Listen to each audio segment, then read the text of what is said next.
স্বাগত সমগ্র বাংলাদেশের সঙ্গে আছি সঞ্চারী মতিতমা। শুনছিলেন শিরোনাম, এবারে জানাবো বিস্তারিত।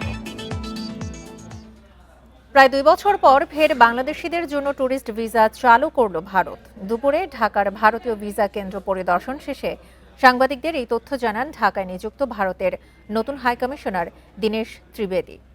হাইকমিশনার জানান, ঢাকা সহ 5 কেন্দ্রে মিলবে এই ট্যুরিস্ট ভিসা। আবেদন করা যাবে 28 জুন থেকে। বৃহস্পতিবার রাষ্ট্রপতি মোহাম্মদ শাহাবুদ্দিনের হাতে পরিচয়পত্র পেশের মধ্য দিয়ে ঢাকা মিশনের দায়িত্ব শুরু করার পর ভারতীয় ভিসা সেন্টারে এসে এক সংবাদ সম্মেলনে এই ঘোষণা দেন দীনেশ ত্রিবেদী। এদিকে জানা গেছে 5 কেন্দ্রে ভারতের ট্যুরিস্ট ভিসা পাওয়া যাবে।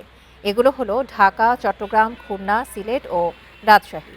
এর আগে শেখ হাসিনা সরকারের পতনের পর দেশজুড়ে অস্থিতিশীল পরিস্থিতির কারণে 2024 সালের 4 অগস্ট থেকে সবগুলো ভিসা অ্যাপ্লিকেশন সেন্টার সাময়িকভাবে বন্ধ করা হয়। পরবর্তীতে কূটনৈতিক ও আইনশৃঙ্খলা পরিস্থিতির অবনতি ঘটায় গত বছরের 21শে ডিসেম্বর থেকে ভারতীয় ভিসা আবেদন কেন্দ্রের কার্যক্রম এবং ট্যুরিস্ট ভিসা পুরোপুরি বন্ধ করে দেওয়া হয়। ভালোবাসা জানাই। আমার একটা ইংরেজিতে স্টেটমেন্ট পড়ব। আমরা সব মিলেমিশে যারা, তাহলে আগে আমি সুখবরটা দিয়ে দিই ইংরেজিতে। ওই ট্যুরিস্ট ভিসা ওপেন যা নর্মালসি আছে ওইটা করে দিলাম, আর ওইটা আরম্ভ হবে 28 জুন থেকে। ওই নর্মাল ভিসা অপারেশন যাকে বলে for tourist visa. Medical visa তো এমার্জেন্সিতে আগে সাবমিট হতো, ওইটা চলবে। এখনই 5 জায়গা আমি নামটা পড়ে দিলাম, 5 সেন্টারে হবে। এই নিয়ে আরো জানাতে বার্তা কক্ষ থেকে যোগ দিচ্ছেন আমাদের সহকর্মী রিফাত আলম। রিফাত, দীর্ঘ 2 বছর পর ফের চালু হতে যাচ্ছে ভারতীয় ট্যুরিস্ট ভিসা। সেক্ষেত্রে যেহেতু 28 জুন থেকে আবেদন করা যাবে, কবে থেকেই ভিসা পেতে পারবে আবেদনকারীরা এবং 5টি কেন্দ্র থেকে যে আবেদন করা যাবে, এখন পর্যন্ত সেই সব কেন্দ্র থেকে সবশেষ কি তথ্য জানা গেছে? দেখুন, আপনি যে বলছিলেন যে ভারতীয় ভিসা 2024 সালের পর থেকে 2024 সালের 5 আগস্টের পর থেকে যেই একটি নিরাপত্তাজনিত ইস্যুতে ভিসা বন্ধ রাখা হয়েছিল এবং 5টি ভিসা কেন্দ্র কিন্তু আক্রমণ হয়েছিল। রাজধানী ধানমন্ডির ইন্দিরা গান্ধী সাংস্কৃতিক কেন্দ্রতেও আক্রমণ হয়েছিল। তো ভারতীয় অনেক ধরনের স্থাপনায় কিন্তু আক্রমণ হয়েছিল। তারপর থেকে কিন্তু এই ভারতীয় যে ট্যুরিস্ট ভিসা বিশেষ করে সেটি কিন্তু বন্ধ রাখা হয়েছিল। কিন্তু তখন থেকেও যেই স্বাস্থ্য খাতে যে চিকিৎসা ক্ষেত্রে সেই ভিসা কিন্তু চালু ছিল। তো 2 বছর পর এই ভিসা আবারও চালু করলো নতুন যেই এখানকার যে ভারতীয় হাইকমিশনার রয়েছে বাংলাদেশে নিযুক্ত তিনি আজকে এই ঢাকার যে ভিসা সেন্টার রয়েছে সেটি কিন্তু পরিদর্শন করেছেন। পরিদর্শন করে তিনি সাংবাদিকদের সাথে কথা বলেছেন, আমাদের সাথে কথা বলেছেন এবং তিনি সেখানে এই খবরটি জানিয়েছেন যে 2 বছর পর এই ভিসা চালু করা হলো এবং 5টি জায়গায় স্বাস্থ্য খাতের যে চিকিৎসা ভিসা আছে চালু ছিল আগে থেকেই, সেই জায়গাটি আরও বড় করার কথা বলেছেন, আরও বিস্তার লাভ করবে। আর অন্যান্য জায়গায় অর্থাৎ অন্যান্য জায়গাগুলোতেও এই ভিসাটি চালু করা হবে। তো 28 জুন থেকে মূলত আবেদন করা যাবে।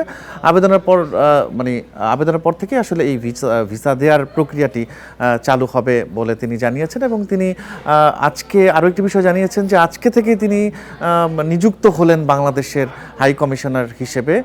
তিনি যেই ধরনের যে নিয়োগ সংক্রান্ত যেই আনুষ্ঠানিকতা রয়েছে রাষ্ট্রপতির সঙ্গে, সেটি কিন্তু রাষ্ট্রপতির সাথে তিনি সেই আনুষ্ঠানিকতা সেরেছেন এবং আজকে রাষ্ট্রপতিকে তিনি ধন্যবাদ জানিয়েছেন এবং তিনি বলেছেন যে আজ থেকে তার বাংলাদেশে হাই কমিশনার হিসেবে তার কাজ শুরু হলো। এবং এই ভিসা সেন্টার তিনি পরিদর্শন করে তিনি বলেছেন যে যথেষ্ট সুন্দর এবং যথেষ্ট গোছানো এই ভিসা সেন্টার এবং পরবর্তীতে তিনি এই যে জায়গাগুলো আরও বড় করবেন, অন্যান্য ভিসাগুলো চালুর ক্ষেত্রে সহায়তা করবেন তিনি। জি, বার্তা কক্ষ থেকে সবশেষ তথ্য নিয়ে জানাচ্ছিলেন আমাদের সহকর্মী রিফাত আলম। প্রশ্ন ফাঁস হলে কঠিন শাস্তির ব্যবস্থা করা হবে বলে জানিয়েছেন শিক্ষামন্ত্রী ডক্টর আ.ন.ম এহসানুল হক মিলন। বরিশাল জেলা শিল্পকলা একাডেমি মিলনায়তনে তিনি এসব কথা বলেন। মত বিনিময় সভায় শিক্ষামন্ত্রী আরও বলেন, এবারের এইচএসসি পরীক্ষায় পুলিশ সদস্যদের বডি অন ক্যামেরা থাকবে। বাইরে থেকে কেউ আক্রমণ করলে তাদের বিরুদ্ধে ব্যবস্থা নেওয়া হবে। প্রত্যেক কেন্দ্রে সিসি ক্যামেরার কোনো বিকল্প চলবে না।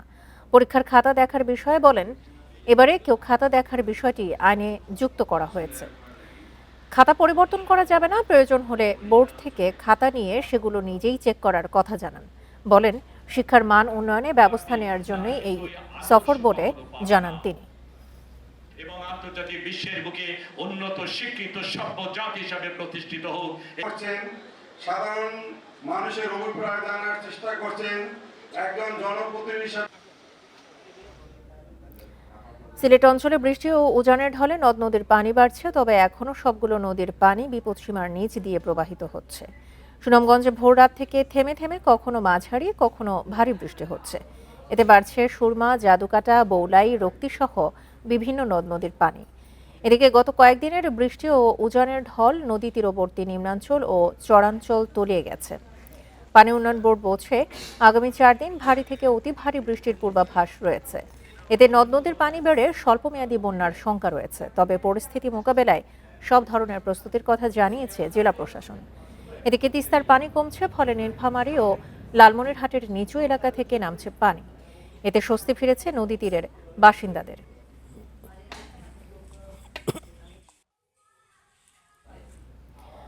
বর্ষা মৌসুমের শুরুতেই সিরাজগঞ্জে আগ্রাসী রূপে যমুনা নদী তীব্র ভাঙনে জেলা সদর ও চৌহালি উপজেলা বাহুকা এলাকার নদীর একপাশে তীর রক্ষা বাঁধের প্রায় 30 মিটার এলাকা বিলীন হয়েছে।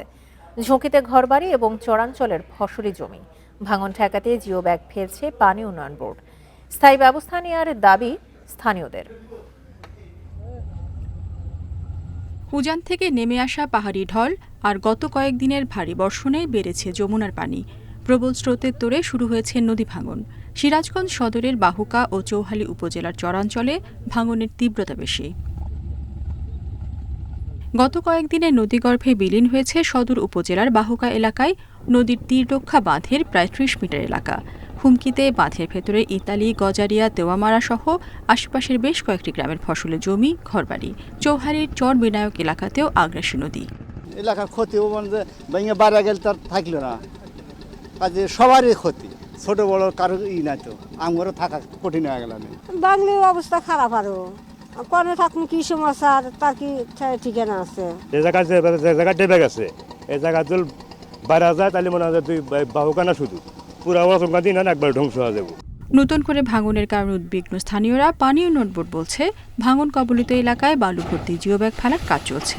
জিও ব্যাগ ফেলে কাজ শুরু হয়ে গেছে এবং ভাঙন যাতে বৃদ্ধি না পায় সেই চেষ্টা করতেছি এবং আমরা মোটামুটি কন্ট্রোল করতে পারবো আশা করতেছি। আর অন্য একটা জায়গায় আমাদের ভাঙন হচ্ছে চর অঞ্চলে, সেই জায়গাগুলো আসলে অনেক ফসলের জমি যাচ্ছে, কিন্তু চর অঞ্চল বিধায় আমরা ওই জায়গাগুলোতে আসলে জরুরি কাজ বাস্তবায়ন করতে পারতেছি না। যমুনার ভাঙন ঠেকাতে স্থায়ী ব্যবস্থা নেওয়ার দাবি নদী তীরবর্তী এলাকার বাসিন্দাদের। Independent news. এ নিয়ে আরও তথ্য জানাতে সুনামগঞ্জ থেকে যোগ দিচ্ছেন আমাদের সহকর্মী তানভীর আহমেদ। তানভীর, সুনামগঞ্জে ভোর রাত থেকেই থেমে থেমে বৃষ্টি হচ্ছে, সেক্ষেত্রে বিভিন্ন নদ নদীর পানি তো বেড়ে গেছে, কিন্তু আগাম বন্যা প্রতিরোধে কি পানি উন্নয়ন বোর্ড থেকে কোনো ব্যবস্থা নেওয়ার কথা জানা গেছে?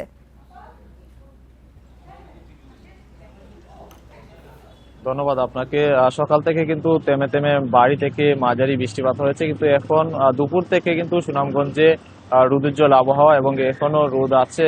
তবে যার কারণে সুনামগঞ্জে সুরমা নদীর পানি 3 সেন্টিমিটার কমেছে। তবে এটি কিন্তু আসলে শঙ্কামুক্ত হওয়া যায়নি, কারণ যেহেতু বৃষ্টিপাত হওয়ার সম্ভাবনা রয়েছে। পানি উন্নয়ন বোর্ড জানিয়েছে যে আগামী আরো 4 দিন বাড়ি থেকে অতি ভারী বৃষ্টিপাত হওয়ার সম্ভাবনা রয়েছে। সেই কারণে কিন্তু বন্যা পরিস্থিতি সৃষ্টি হওয়ার একটি শঙ্কা আসলে এখন পর্যন্ত আছে।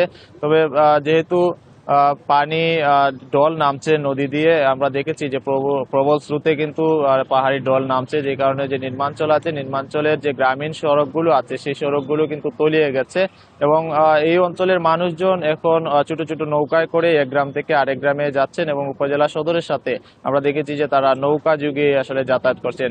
এটি আসলে যেহেতু সুনামগঞ্জ একেবারে হাওড় অঞ্চল, এই ব্যবস্থা আমরা দেখেছি যে যুগের পর যুগ আসলে নৌকা দিয়ে তারা চলাচল করছেন। তবে পানি উন্নয়ন বোর্ডের পক্ষ থেকে যারা এই অঞ্চলের বাসিন্দারা আছেন তাদেরকে সতর্কতা স্বরূপ তারা আসলে বিভিন্ন ধরনের কথা বলছেন এবং তাদের যে কার্যক্রম সেটিও আসলে তুলে ধরছেন। তারা বলছেন যে যেহেতু বন্যা পরিস্থিতি সৃষ্টি হতে পারে তাহলে তারা যেন সতর্ক থাকেন এবং জেলা প্রশাসনের পক্ষ থেকেও বলা হচ্ছে সতর্ক থাকার জন্য, যেহেতু বন্যা পরিস্থিতি সৃষ্টি হওয়ার একটি আশঙ্কা রয়েছে এবং তারা জেলা প্রশাসনের পক্ষ থেকে বলা হচ্ছে সব ধরনের প্রস্তুতি ইতিমধ্যে তারা সম্পন্ন করেছেন। দুর্যোগ ব্যবস্থাপনা কমিটির মিটিং করেছেন এবং শুকনো খাবার, হাউস, যেহেতু নৌকা এই এলাকায় উদ্ধার কার্যক্রমের অন্যতম উপায় এবং নৌকা এবং স্পিডবোট তারা পর্যাপ্ত রেখেছেন এবং একই সাথে নৌকা চালক যারা আছেন তাদেরও তালিকা করে রেখেছেন। তো সব মিলিয়ে বলা যায় উদ্ধার কার্যক্রম তৎপরতা বাড়াতে তারা আসলে প্রস্তুত আছেন।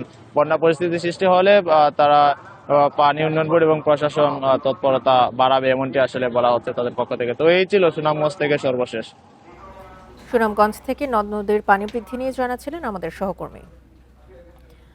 পদ্মা সেতু চালুর ৪ বছরে সেতুটি দিয়ে প্রায় ২,৬৭,০০,০০০ যানবাহন চলাচল করেছে এবং টোল আদায় হয়েছে প্রায় ৩,৯৯৪,৪৫,০০,০০০ টাকা। দুপুরে পদ্মা সেতুর নির্বাহী প্রকৌশলী আবু সাদ নিলয় এই তথ্য নিশ্চিত করেন। সব মিলিয়ে ২০২২ সালের ২৫শে জুন থেকে ২০২৬ সালের ২৩শে জুন পর্যন্ত পদ্মা সেতু দিয়ে মোট ২,৬৭,১৫,২31টি যানবাহন চলাচল করেছে। একই সময়ে টোল আদায় হয়েছে ৩,৩৯৪,৪৫,২২,৫০০ টাকা। চলতি বছর ২০২৬ সালের ২৩শে জুন পর্যন্ত পদ্মা সেতু দিয়ে ৩৬,৯০,৭৮১টি যানবাহন চলাচল করেছে। এ সময় টোল আদায় হয় ৪৫১,৫৩,৭০,০০০ টাকা।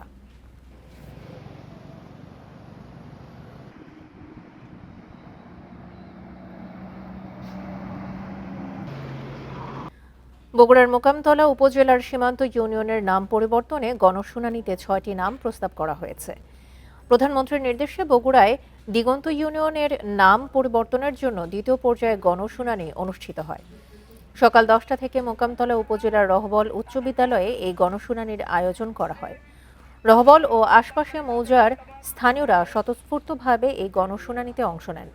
দিগন্ত ইউনিয়ন নাম পরিবর্তন কমিটির আহ্বায়ক ও উপজেলা পল্লী উন্নয়ন কর্মকর্তা আল মামুন জানান, ইতিহাস, ঐতিহ্য এবং জনগণের পছন্দকে প্রাধান্য দিয়ে স্বচ্ছতা রাখতে দ্বিতীয় পর্যায়ে গণশুনানির আয়োজন করা হয়েছে।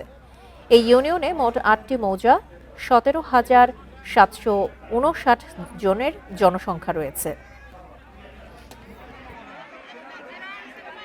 হাট বাজার থেকে শুরু করে স্কুল, আপনার বড় মসজিদ এবং ব্যাংক, তারপর হচ্ছে আপনার বিভিন্ন বীমা প্রতিষ্ঠান এই রহবলে আছে। এখানকার প্রত্যেকের মানুষের চাওয়া যে ইউনিয়নটা অবশ্যই রহবল হয়। চাঁপাইনবাবগঞ্জের বাগানগুলোতে স্বল্প সময়ের ব্যবধানে পেকেছে জনপ্রিয় বিভিন্ন জাতের আম।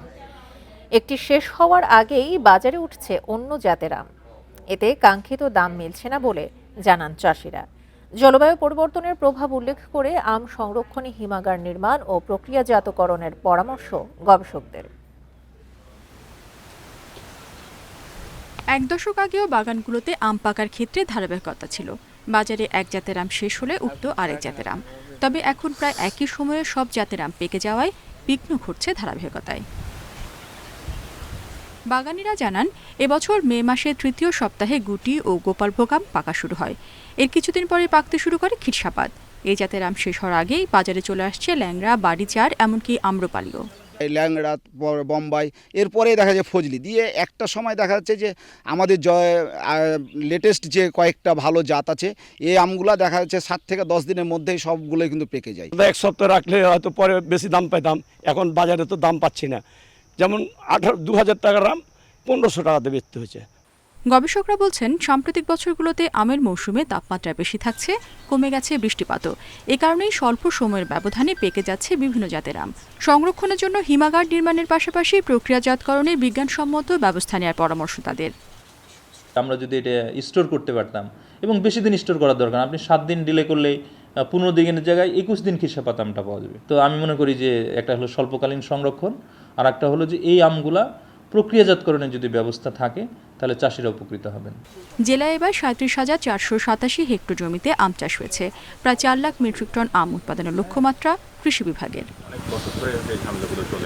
Independent news.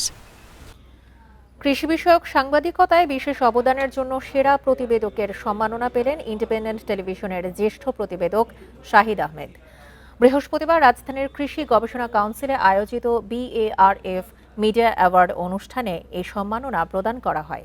অনুষ্ঠানে প্রিন্ট, অনলাইন ও টেলিভিশনের নির্বাচিত সেরা 9 জন সাংবাদিকের হাতে এই অ্যাওয়ার্ড, সনদ ও চেক তুলে দেওয়া হয়।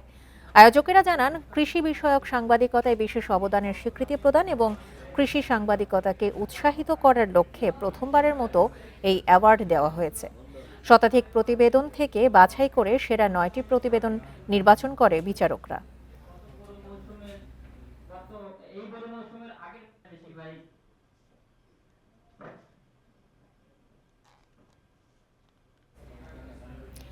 গাজীপুরের ভাঙা ব্রিজ এলাকায় তুরাগ নদের ওপর স্থায়ী সেতুর অভাবে চরম দুর্ভোগ পোহাতে হচ্ছে দুপারের বাসিন্দাদের। বর্ষায় নৌকা আর অন্য সময় বাঁশের সাঁকোই তাদের ভরসা। সিটি কর্পোরেশন বলছে, জনদুর্ভোগ কমাতে দ্রুত সেতু নির্মাণের প্রকল্প বাস্তবায়ন করা হচ্ছে। গাজীপুর শহরের তুরাগ নদের এপারে ইসলামপুর আর ওপারে কাশিমপুর বাজার। এখানে কোনো স্থায়ী সেতু না থাকায় পণ্য পরিবহন ও স্থানীয়দের যাতায়াতে চরম ভোগান্তি পোহাতে হচ্ছে। বর্ষাকালে নৌকা ট্রলার থাকলেও অন্য সময় ঝুঁকি নিয়ে বাঁশের সাঁকোতে পার হতে হয় যাত্রীদের। এলাকাবাসী বলছেন, সেতু না থাকায় নৌপথে অথবা কোনাবাড়ি হয়ে দীর্ঘ পথ অতিক্রম করে গন্তব্যে পৌঁছাতে হয় তাদের। হাসপাতালে যাইতে হলে অনেক ভোগান্তি পোহাতে হয়। তারপরে মনে করেন কুট কাছারি আছে যদুপুর, ওখানে যেতে অনেক সময় লাগে, অনেক সময় ব্যয় হয়। বর্ষাকাল ব্রিজ নাই, নৌকা দেওয়া মনে করেন যে একটু অসুবিধার জন্য ইসলামপুরের মানুষ, বাসনের মানুষ, এরাও মনে করেন কাশিমপুর যাতায়াতে অসুবিধা। কোনাবাড়িতে ঘুরে যাচ্ছে, তখন চান্দুরা দিয়ে কোনাবাড়িতে ঘুরে যাবো, ততক্ষণে আপনার এদিক দিয়ে শর্টকাটে হয়ে যায়। সেজন্য এদিকে একটা ব্রিজ হলে অনেকটা মানুষের সুবিধা হবে। সিটি কর্পোরেশন জানিয়েছে, সেতুর জন্য জাপানের সাহায্য সংস্থা জাইকার অর্থায়নে দরপত্র সহ সব কাজ সম্পন্ন হয়েছে। মন্ত্রণালয়ের অনুমোদন পেলে আগামী মাসেই শুরু হবে নির্মাণ কাজ। আমরা ইতিমধ্যে সেখানে 109 কোটি টাকার রাস্তা এবং ব্রিজ সহ আমরা টেন্ডার দিয়েছি। আশা করতেছি আমাদের মন্ত্রণালয় থেকে একটা 30 কোটি টাকার উপরে যদি কোনো প্রকল্প থাকে তাহলে সেটা মন্ত্রণালয়ের একটা অনুমোদন লাগে। সেই অনুমোদনের জন্য আমরা পাঠাইছি। আশা করি যে আগামী মাসের মধ্যে অনুমোদনটা আসলে আমরা কাজ ধরতে পারবো। সংযোগ সড়ক সহ সেতুটির নির্মাণ খরচ হবে 109 কোটি টাকা। তবে শুধু আশ্বাস নয়, দ্রুত কাজ শুরু করার দাবি স্থানীয়দের। Independent news. আর এই ছিল এখনকার মতো সমগ্র বাংলাদেশ। এছাড়া ইন্ডিপেন্ডেন্ট টেলিভিশনের সব খবর আরও বিস্তারিত জানতে চোখ রাখুন ফেসবুক, ইউটিউব এবং এক্সে। এতক্ষণ সাথে থাকার জন্য ধন্যবাদ সবাইকে। আমন্ত্রণ পরের আয়োজনে।